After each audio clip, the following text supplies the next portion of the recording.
Bonjour à tous, nous sommes ravis de vous accueillir aujourd'hui pour cette 10e conférence FNHEIM Entreprise.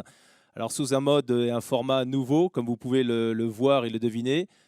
Pour être très honnête, c'est tout aussi impressionnant. On a très peu de monde en face de nous, mais c'est quand même pour nous une joie de pouvoir vous retrouver, même si c'est à distance. Et j'espère qu'on se retrouvera très très bientôt de nouveau en physique. J'en profite évidemment parce qu'on est encore sur le mois de janvier pour vous souhaiter tous mes meilleurs vœux pour cette année. La vraie question, c'est qu'est-ce qu'on peut se souhaiter? Il y a un an, à la même époque, on se souhaitait plein de belles choses et l'année a été assez différente de ce que l'on aurait pu imaginer. Ce qu'on peut, je pense, se souhaiter déjà, c'est à titre personnel que vous ayez un complet épanouissement et à titre professionnel qu'on puisse de nouveau retrouver un environnement beaucoup plus stable que celui qu'on a connu. Alors, comme vous pouvez peut-être le voir autour de nous, nous sommes dans un espace particulier parce qu'on a souhaité tout de même encore cette année dédier la conférence, enfin la mettre sur un actif en particulier, mettre en lumière. Et là, nous sommes aujourd'hui au Carré de Soie, sur l'immeuble Organdi. C'est un immeuble qui est développé par la CAVP et qui développe à peu près 14 000 m² de bureaux, qui est aujourd'hui disponible immédiatement pour ceux qui le souhaiteraient, et à partir de 300 m². Nous sommes actuellement dans la marketing suite, donc qui a été habillée spécialement, non pas pour l'occasion, mais pour recevoir. Donc merci à la CAVP de nous accueillir. Je remercie aussi la métropole, qui est notre partenaire historique sur cette conférence, d'avoir bien voulu renouveler le partenariat. Et c'est notamment grâce à eux que nous avons cette qualité de retransmission actuellement, grâce aux équipes techniques. Ouais. Je salue aussi tous les sponsors qui nous ont été fidèles jusqu'à présent et je sais qu'ils le sont encore actuellement. Donc je les salue. J'espère qu'on aura bientôt l'occasion de pouvoir nous revoir en live lors d'une prochaine conférence ou d'une pétanque. Donc, pour commencer, nous allons dans le vif du sujet. On va garder le même format que les années précédentes, c'est-à-dire 2 tables rondes. La première qui est là pour vous évoquer les chiffres de l'année 2020, donc le bilan de l'année 2020, et voir quelles sont les perspectives pour l'année 2021. Et la deuxième table ronde sur une thématique, j'y reviendrai tout à l'heure. Ce que je vous propose, sans plus tarder, c'est de commencer par cette première table ronde qui va être animée aujourd'hui par Laurent Lamatière sur la partie logistique, Jean-Christophe Serbonnet sur la partie loco-industrielle, Julien Chavry pour les bureaux et Vincent Delattre pour l'investissement. Voilà, je vais donc laisser la parole maintenant à Laurent sur la partie logistique.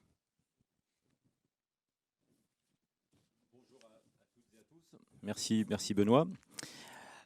Et je vais donc vous parler d'immobilier logistique.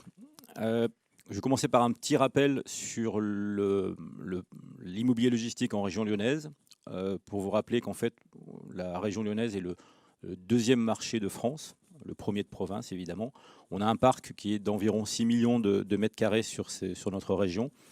Et on a la particularité d'avoir en région lyonnaise la première plateforme logistique terrestre de France, voire même d'Europe, avec la zone de Saint-Quentin-Fallavier.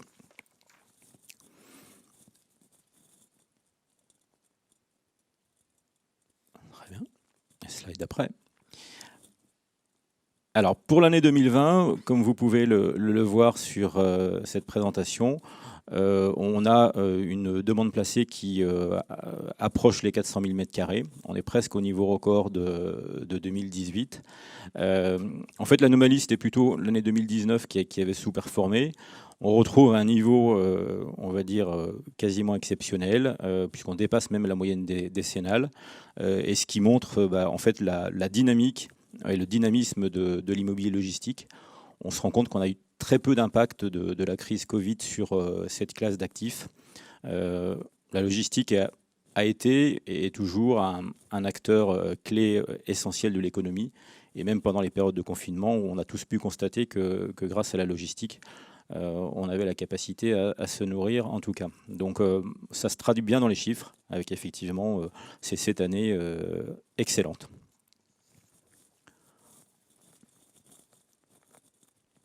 On le retrouve en termes de nombre de transactions avec un niveau, alors certes très faible, puisque on n'a que 22 transactions, ce qui est toujours un nombre de transactions faible par rapport à d'autres classes d'actifs comme les locaux d'activité ou les bureaux, mais on retrouve le niveau moyen qu'on a connu dans les années 2018 par exemple.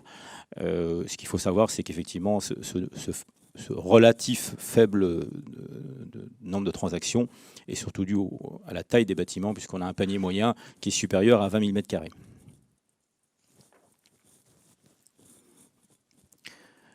Une des particularités de ce marché de l'immobilier logistique, et vous le voyez sur cette présentation, 91% des transactions sont des transactions à la location, et qui permet en fait, de se rendre compte que l'écosystème de l'immobilier logistique est un écosystème assez classique avec des locataires et des propriétaires, investisseurs. On le voit sur la globalité. Les quelques années, je pense à 2016 par exemple, où le taux était largement supérieur en termes de vente, c'était consécutivement à des gros clés en main avec des industriels logisticiens. Mais on reste sur un marché qui est essentiellement locatif, et c'est un point très important de ce marché. Au niveau de la répartition géographique, de façon peu originale, le marché de l'immobilier logistique est centré sur l'est de la région lyonnaise, avec des grands pôles majeurs que sont la plaine de l'Ain, l'est lyonnais, et puis bien sûr le Nord-Isère. On voit que la zone donc, de Chêne, de Saint-Quentin-Fallavier, en Nord-Isère, représente 43% de la demande placée. Bon, c'est quelque chose d'assez classique, mais on voit que la partie est de l'agglomération reste prédominante.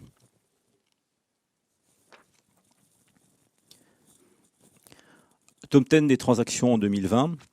Ce que vous pouvez constater, c'est qu'on a une prédominance au niveau de ces grandes transactions sur l'année écoulée des prestataires logistiques, qui représentent plus de 60% des transactions, donc avec des noms que vous voyez à l'écran comme XPO Logistique ou ID.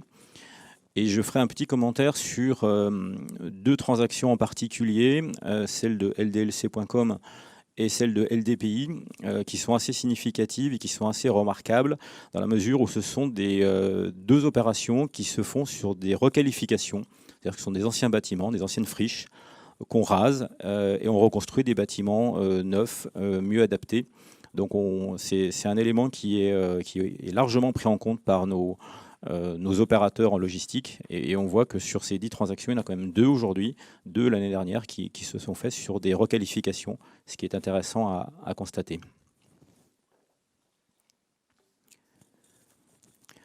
Au niveau de l'offre disponible, donc ce qu'on appelle l'offre à moins de 6 mois, donc l'offre immédiate, on se rend compte que là, on est en situation de quasi-pénurie, puisqu'on atteint péniblement les 155 000 m², ce qui représente moins d'un an de commercialisation.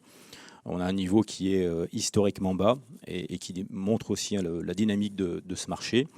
Ce qui est intéressant de constater, c'est qu'on a quand même 40% de cette offre qui est dans des bâtiments neufs, et sont principalement des opérations lancées par des promoteurs investisseurs en blanc, donc sans forcément avoir de locataires, ce qui montre aussi la confiance et la dynamique du marché.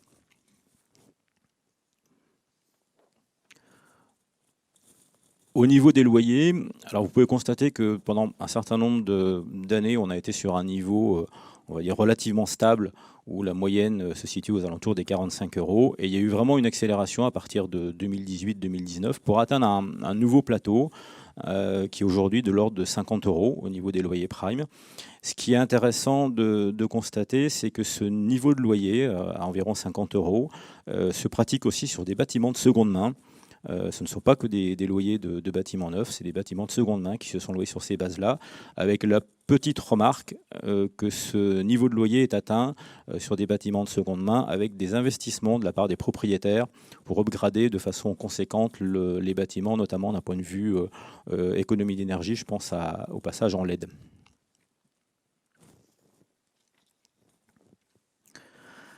Alors, ce qu'il faut retenir de cette année 2020, les quelques points clés.